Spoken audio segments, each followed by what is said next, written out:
La Guerra de Reforma, o también llamada la Guerra de los 3 Años, 1858-1860. De acuerdo a la Constitución de 1857, se hicieron elecciones, en donde resulta como presidente de la República el liberal moderado Ignacio Comonfort y el liberal radical Benito Juárez como presidente de la Suprema Corte de Justicia. Ellos dos gobernarían nuestro país a partir del 1 de diciembre de 1857. Hay que aclarar que la Constitución decía que en caso de que el presidente faltara, quien lo sustituiría sería el presidente de la Suprema Corte de Justicia, en este caso Benito Juárez. Como ya dijimos, Ignacio Comonfort era un liberal moderado y se sintió incapaz de gobernar con esta nueva constitución y empezó a tener pláticas con el conservador Félix Zuluaga, y ellos dos, Comonfort y Félix Zuluaga, firman el 17 de diciembre de 1857 el Plan de Tacubaya. La importancia histórica del Plan de Tacubaya es que se anulaba la Constitución. Por lo tanto, al anularse la Constitución de 1857, se anulaba a sí mismo como presidente Ignacio Comonfort, y por lo tanto quien asumiría la presidencia sería Benito Juárez, pues era el presidente de la Suprema Corte de Justicia. Pero esto dio origen a la llamada Guerra de Reforma.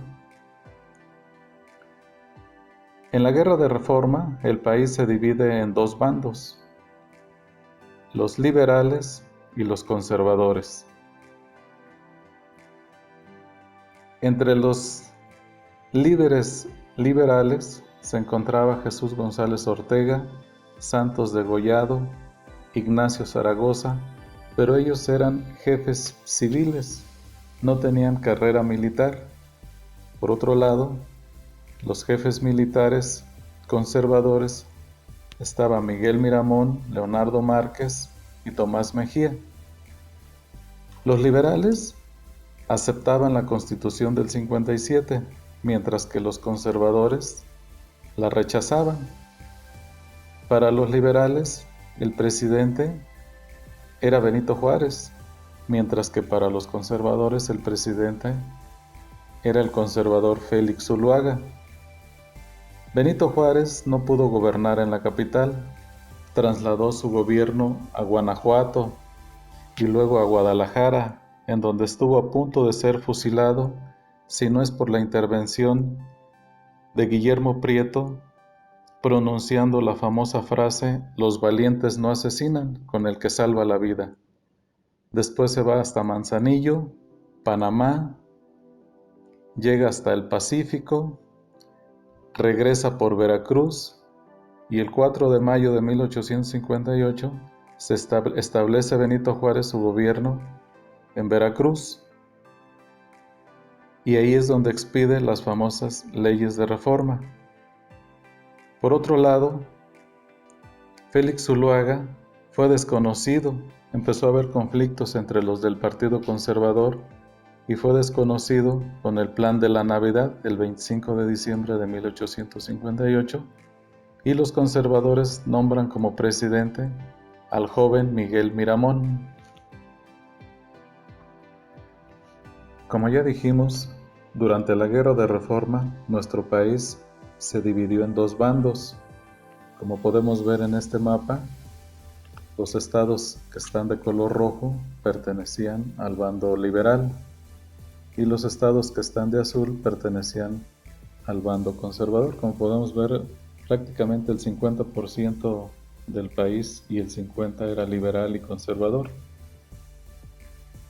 En este otro mapa podemos ver la ruta que siguió Benito Juárez durante la Guerra de Reforma. Salió de la capital, se fue hacia Guadalajara, y luego llega hasta Manzanillo y atraviesa todo el Pacífico, se va hasta Panamá, llega al Atlántico, se va hacia Cuba, hacia Nueva Orleans, hacia los Estados Unidos, donde recibe el apoyo del gobierno norteamericano, y regresa al puerto de Veracruz, donde establece su gobierno, y ahí es, en Veracruz precisamente, donde son proclamadas las principales leyes de reforma.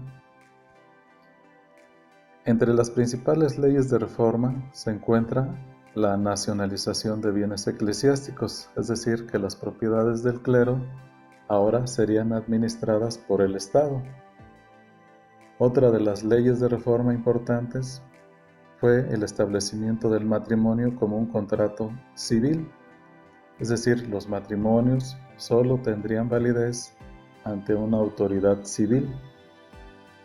Otra importante ley que se hizo en Veracruz fue la creación del registro civil, es decir, los nacimientos, los matrimonios, las defunciones debían registrarse ante jueces, ante el Estado. Otra de las leyes de reforma es la secularización de cementerios. Esto quiere decir que los panteones ahora serían administrados por el Estado, ya no por la Iglesia.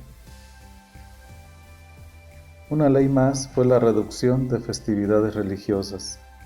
El Estado decía que los trabajadores faltaban a sus labores por tantas festividades religiosas y esto afectaba a la producción del país. Entonces era necesario, para que hubiera progreso en el país, reducir las festividades religiosas. Y la libertad de cultos, que fue quizá de las que más afectó a la Iglesia. Es decir, la libertad para profesar cualquier religión. Por eso, todas estas leyes pues nunca fueron aceptadas por la Iglesia.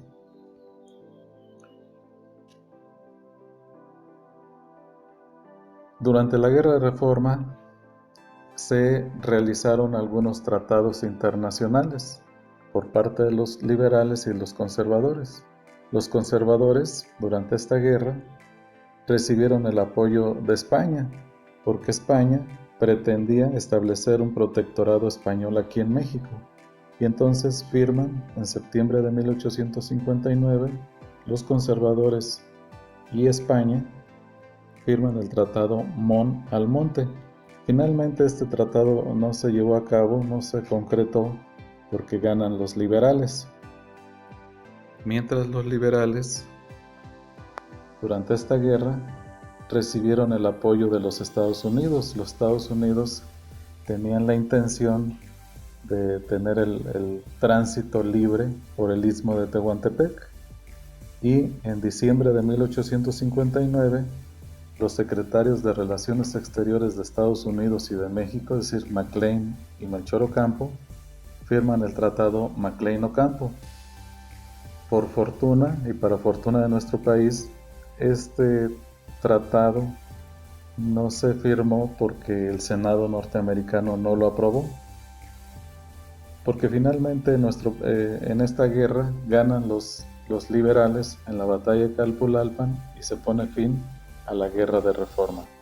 Entonces esta guerra empezó en 1858, en enero del 58, y termina en diciembre del 60, es decir, dura 3 años. Es por eso que a esta guerra también se le llama la Guerra de los 3 años.